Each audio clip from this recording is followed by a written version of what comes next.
আমার হাজবেন্ড বাড়ি এসেছে প্রায় 15 দিন মতো হতে চললো। ও যখন এসেছিল তখন একটা ব্ল্যাঙ্কেট আর কয়েকটা মোটা মোটা চাদর এনেছিল। আপনাদেরকে তো জানিয়েছিলাম যে ব্ল্যাঙ্কেটটাও কাঁচা ধোয়া করে এনেছে, কিন্তু ওই মোটা মোটা চাদরগুলো একটু কাঁচা ধোয়া করে নিতে হবে। আর যে ব্ল্যাঙ্কেটটি এনেছে ওটা একটু রোদে দিয়ে পরে একেবারে রাখবো।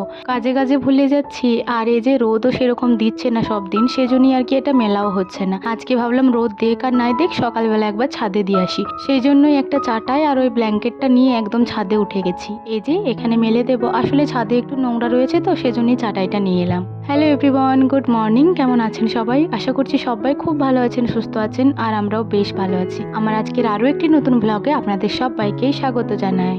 আজ বুধবার, সকাল 8টা মতো বাজে এখন। আর এখন থেকে আমি আমার আজকের ব্লগটি শুরু করছি। আশা করছি আমার আজকের ব্লগটি আপনাদের ভালো লাগবে। আর হ্যাঁ বন্ধুরা, ব্লগটি স্কিপ না করে সম্পূর্ণ দেখার অনুরোধ রইল আপনাদের কাছে। ঘর দুয়ার ঝাড় দেওয়ার পরে ব্ল্যাঙ্কেটটা নিয়ে ছাদে গিয়েছিলাম, আর তারপরে চাটাইয়ের উপরে মেলে দিয়ে এলাম। আর নিচেতে এসে এক বালতি জল নিয়ে চলে এসেছি। এরপর ঘরটা একটু ভালো করে মুছে নেব। আগের দিন যে ফ্রিজটা ক্লিন করেছিলাম শ্যাম্পু দিয়ে, অর্ধেকটা দিয়েছিলাম তো, আর অর্ধেকটা শ্যাম্পু ছিল, তো সেটাই জলের মধ্যে দিয়ে ঘরটা মুছে নিচ্ছি। এক দিদিভাই আমাকে কমেন্ট করেছিল যে ফ্রিজটা শ্যাম্পু কিংবা সার্ফের গুঁড়ি দিয়ে মুছবে না, ওটা সোডা কিংবা একটু লেবু দিয়ে মুছে নেবে, তো এতে করে খুব ভালো পরিষ্কার হয়ে যায়। এই পদ্ধতিটা তো আমি জানতাম না। পরের বার যখন ফ্রিজটা ক্লিন করব অবশ্যই আপনার পদ্ধতিটা অনুসরণ করব, দেখবো কেমন ফল পাওয়া যায়। আমি আগেও বলেছি, আবারও বলছি, এমন অনেক কথা আছে যেগুলো আমি জানি না, সেই জন্য আমার কাজেতেও অনেক ভুল হয়। তো সবসময় তো আর আমার ভুলগুলো আমার চোখে পড়ে না, কখনো কখনো আমি বুঝতে পারি না যে এটা আমার ভুল হচ্ছে। তো সেই জিনিসটা যদি আপনাদের মধ্যে কেউ আমাকে বলে দেয় যে এটা ভুল হচ্ছে, এভাবে করো না, এভাবে করবে, তাহলে আমি খুবই খুশি হব। আর পরের বার আপনাদের কথা মতো এই কাজটি করার চেষ্টা করব। এদিকে দেখুন পুরো ঘরটাই মুছে নিয়েছি, আর তারপরে দুয়ারের সামনেটা একটু মুছে নিচ্ছি। আর আজকে না সিঁড়িগুলো কাকিমাই মুছে দিয়েছে, সেজন্য আর আমি মুছবো না, এই সামনেটুকু একটু মুছে নেব। তারপরে এখানে যে বস্তাটা পাতা থাকে ওটা একটু পেতে দেব। আপনাদেরকে তো প্রত্যেক ভিডিওতেই বলে থাকি যে রোজ রোজ ঘরটা মোছা হয় না, শুধুমাত্র বৃহস্পতিবারই মোছা হয়। তবু আরো একবার বলে দিলাম আমার যারা নতুন বন্ধু আছে তাদের জন্য। আসলে পুরো বাড়িটা তো শান দেওয়া হয়নি, তাই খচখচে জায়গাটা মুছতে খুবই অসুবিধা লাগে। ঘর দুয়ার মুছে বাইরে জলটা ফেলে এলাম, আর এদিকে দেখছি আমার হাজব্যান্ড একটা হাঁস নিয়ে এসেছে। আমার হাজব্যান্ড আমাদের মাটির বাড়ির রাস্তা ধারের ঘরটিতে বসেছিল, তো তখনই আর কি একজন হাঁস বিক্রেতা হাঁস বিক্রি করার জন্য এসেছিল, তো সেখান থেকেই একটা হাঁস কিনে এনেছে। আমি আবার বলছি যে দেখো তো এখানে ডিম রয়েছে নাকি, বলছে খেপা এটা ছেলে হাঁস, এখানে ডিম থাকবে নাকি। বাড়ির সবাই হাঁস খেতে পছন্দ করলেও আমি কিন্তু এটা খেতে একদমই পছন্দ করি না, আমি চিকেনটা খেতেই বেশি পছন্দ করি। তাই আমি হাঁসটিকে বলছিলাম যে এরা তোকে খাবে, আমি কিন্তু খাবো না। যাই হোক, ও আবার হাঁসটিকে বাড়িতে এনে পরে ওজন করছিল, দেখছিল 1 কেজি হয়েছে কিনা, তবে 1 কেজি 200 গ্রাম হয়েছিল। আমাদের বড়জোড়াতে এই হাঁসটি কিনতে গেলে দাম পড়তো 350 টাকা, তবে এখানে মাত্র 250 টাকা নিয়েছে। সকালের মুড়ি খাবারের জন্য আজকে সেরকম কিছু বানাইনি। এই যে একটা টমেটো পুড়িয়ে নিয়েছি, এটা দিয়েই মুড়িটা খেয়ে নেব। আমার কিন্তু বেশ ভালো লেগেছিল আগের দিন খেয়ে। আর ও এই যে অল্প কটা চেনাচুর কিনে এনে দিল। আর আপনারা ভাবছেন যে আমার হাজবেন্ড কি দিয়ে খাবে, এই যে দেখুন ও আবার আজকে কাঁঠাল দিয়ে মুড়ি খাবে, কাঁঠাল আর দুধ মুড়ি। আমার আবার কাঁঠালের গন্ধ একদমই সহ্য হয় না। ও দেখুন কতগুলো কাঁঠাল বেঁচেছে, বলছে এগুলো সব আমি খাবো দুধ দিয়ে। ওর জন্যই বাটিটায় করে এক বাটি দুধ এনেছি। আর আগের দিন মুড়ি খাবার সময় বলছিল নাকি অল্প চা হয়েছে, সেজন্যই দেখুন আজকে মায়ের জন্য আর ওর জন্য 2 গ্লাস চা বানিয়ে রেখেছি। বললাম এবারে খাও যত চা খাবে। অবশ্য আমিও একটু নিয়েছিলাম চাটা। খাওয়া দাওয়া সেরে বাসনগুলো সমস্তটাই ধুয়ে মাকে দিয়ে দিয়েছি, মা এগুলো ওই বাড়িতে রেখে দিয়ে আসবে। কাকু যখন মাঠ গিয়েছিল কয়েক ডগা লাউ ডাঁটা এনেছিল, তো এই লাউ ডাঁটাগুলো চচ্চড়িতে দিলে বেশ ভালো হয়। আজকে তো চচ্চড়ি হবে না, এই জন্য লাউ ডাঁটাগুলো একটু একটু করে কেটে এই যে প্লাস্টিকে কুড়িয়ে ফ্রিজের মধ্যে রেখে দিলাম, কালকে যখন হবে তখন বের করে নেব। আমার হাজবেন্ড আসার সময় যে দুটো মোটা মোটা চাদর এনেছিল সেগুলো আজকে সকালেই সার্ফের জলে ভিজিয়ে দিয়েছিলাম। বাসনগুলো তো মা ওই বাড়ি নিয়ে চলে গেছে, ভাবলাম এই সময় জামা কাপড়গুলো কেচে দিই, মানে যে চাদরগুলো ভিজতে দিয়েছিলাম ওগুলো, আর কয়েকটা জামা কাপড়ও ভিজতে দিয়েছি। তো এগুলো তাড়াতাড়ি কাঁচা ধোয়া করে স্নানে যাব। সকাল থেকে উঠেই মনে হচ্ছে যেন স্নানে যাই আগে, আর এত ঘুম ঘুম ভাব লাগছে সব সময়, কি বলবো আপনাদের। কাজের প্রতি যেন কোনো এনার্জি নেই, কিন্তু তাও কাজ না করলে তো আর হবে না বলুন।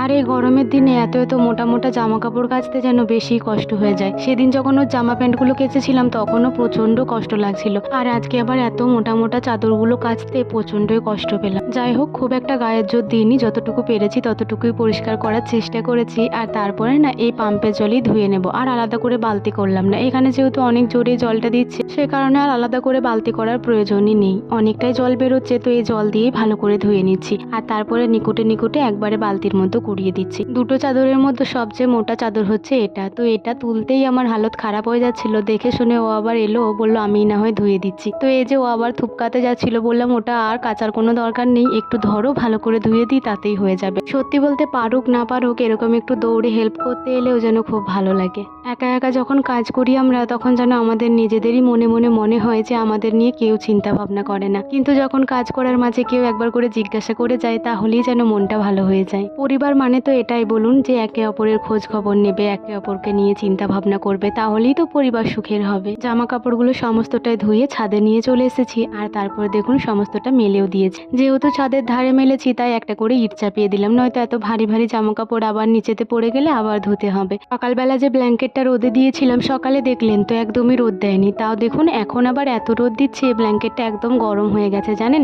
ভাবলাম গরম যখন হয়ে গেছে এখনই নিয়ে চলে যায়, নয়তো আবার কখন আসবো তখন আবার ভুলে যেতে পারি। তো এই যে ব্ল্যাঙ্কেটটা গুটিয়ে নিলাম, আর তারপরে চাটাইটাও গুটিয়ে নিয়েছি। এরপর নিচেতে যাই একেবারে ব্ল্যাঙ্কেটটা তুলে রাখবো। আমার হাজবেন্ড এইবারে যে ট্রলি ব্যাগটাই করে নিয়ে এসেছিল সমস্ত জিনিসগুলো, ওটার ভেতরেই ব্ল্যাঙ্কেটটা ঢুকিয়ে দিলাম। আবার আলাদা করে কোথায় রাখবো বলুন তো? তো ওটাই ওকে বললাম যে একটু তাকের মধ্যে তুলে দাও তো, কারণ এত ভারী তো আমার তুলতে অনেক অসুবিধা হবে, যেহেতু তুমি রয়েছো। তো এই যে তুলে দিল, আর তারপর সুন্দর করে ধাড়িগুলো আবার গুজে দিচ্ছে।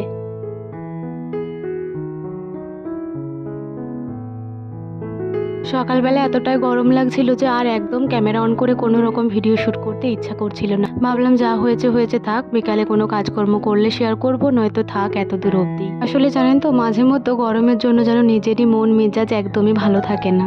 আর আমার নিজের মনটাই যদি ভালো না থাকে তাহলে আপনাদেরকে কিভাবে ভিডিও উপহার দিই বলুন তো? যাই হোক, এই মুহূর্তে সন্ধ্যা হয়ে গেছে, বানাচ্ছি অল্প করে ফুচকা, তো সেটারই প্রস্তুতি চলছে। ফুচকার সমস্ত জোগাড়টাই মোটামুটি রেডি হয়ে গেছে, শুধুমাত্র এই যে ফুলকো ফুলকো ফুচকাগুলো একটু ভেজে নিতে হবে, তাহলেই রেডি আমাদের ফুচকা। আপনারা হয়তো ভাবছেন যে এই তেলটা তো কালো কেন, আর এই কালো তেলটাতেই কেন ফুচকা ভাজছে। আগের দিন যে তেলটাতে চিড়ে ভাজা করা হয়েছিল সেই তেলটাতেই আসলে ফুচকাগুলো ভাজছে। তো এই চিড়ের গায়ের গুঁড়োগুলো নেমে নেমে এই তেলটা দেখুন কেমন কালো হয়ে গেছে। অবশ্য নিচেতে যখন গাদটা বসে যাচ্ছে তখন ওপরের তেলটা সাদা হয়ে যাচ্ছে, কিন্তু ওই যে যখনই ঘোলাটে হয়ে যাচ্ছে তখনই তেলটা কালো হয়ে যাচ্ছে। এতটা তেল তো আর ফেলে দিতে পারি না, তাই ওই তেলটার মধ্যেই ফুচকাগুলো ভেজে নিলাম, আর কয়েক দানা বাদামও ভেজে নিয়েছি। আর তারপর দেখুন বাইরে নিয়ে চলে এলাম, এরপর আলু মাখাটা ভালো করে মাখিয়ে নিয়েছি। আলু মাখা, তেঁতুল জল সমস্তটা আগে থাকতেই বানিয়ে নিয়েছি। আসলে আমার এক বোনও এসেছিল, তো ওকেই আর কি কয়েকটা ফুচকা খাইয়ে দিলাম, তো সেজন্যই আর কি আগে থাকতে ওগুলো বানিয়ে নিয়েছিলাম। অবশ্য সমস্ত ফুচকাগুলো ভাজিনি, যেগুলো আপনাদের সাথে শেয়ার করলাম। এই মুহূর্তে দেখুন বেশ কয়েকটা ফুচকার মধ্যে আলু ভরে নিচ্ছি, এরপর আমি আর মিষ্টু মিলে খাবো। আগের দিন থেকেই ফুচকা খেতে প্রচন্ড পরিমাণে ইচ্ছা করছিল, কিন্তু আগের দিন তো আর বানাতে পারিনি কারণ অনেকটা বেলা হয়ে গেছিল। তবে আজকে দুপুরবেলা ঘুম থেকে একটু তাড়াতাড়ি উঠেছি, আর তারপরেই দেখুন ফুচকাটা বানিয়ে নিয়েছি। এরপর সন্ধ্যাবেলা সবাই মিলে খেয়ে নিচ্ছি, আর আমার হাজব্যান্ড ওইদিকে রান্না করছে, তো ওকেও একটা একটা করে খাইয়ে দিচ্ছি। আমার শাশুড়ি মা আবার তেঁতুল খেতে একদমই পছন্দ করেন না, তেঁতুল খেলেই ওনার শরীর অসুস্থ হয়ে যায়, তাই ওনাকে দুটো শুকনো ফুচকা দিলাম, উনি বসে বসে খাচ্ছেন। সত্যি বলতে বাড়ির সকলে মিলে একসাথে খাওয়ার মজাই আলাদা। খাওয়া দাওয়ার পরে মিষ্টু আবার এখানে দেখুন জাল ঠেলে দিচ্ছে, ওর দাদা রান্না করছে তো তাই বলছে আমি এবারে জাল দেব। সকালবেলা যে হাঁসটা দেখালাম ওটাই এখন মাংস রান্না করা হচ্ছে, তো অল্প কটা পেঁপে দেওয়া হয়েছে, আর ও দেখুন খুব সুন্দর করেই রান্নাটা করছে, কিন্তু আমাকে শুধু বারবার বলছে তুমি কিন্তু খাবে, আর আমি না হাঁস খেতে একদমই পছন্দ করি না, এজন্য আমি ওকে বলছি যে তুমি ভালো করে করো তাহলে খাবো।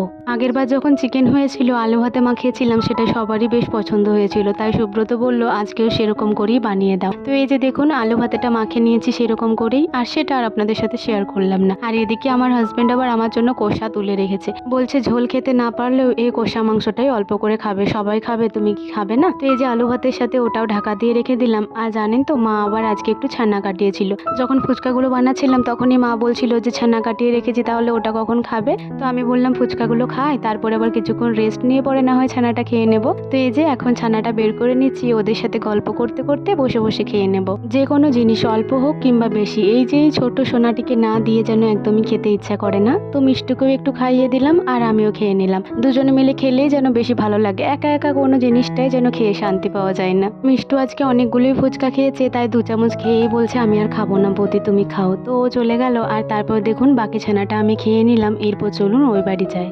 ওই বাড়িতে বেশ কিছুক্ষণ বসেছিলাম, এখন 9টা মতো বাজে। এই বাড়িতে এলাম, এসে পরে আবার মাংস ঝোলটা ভাগ করে দিলাম। সবার এত জোরাজোরি করার পরেও আমি না একটুকুনো খেতে পারি না। আসলে যেই জিনিসটা পছন্দ নয় সেটা যেন কোনো মতেই খাওয়া যায় না। যাই হোক, আজকের ভিডিওটা এই পর্যন্তই। ভালো লাগলে লাইক করবেন। সবাই ভালো থাকবেন, সুস্থ থাকবেন। দেখা হবে আবার পরের কোনো একটি ব্লগে।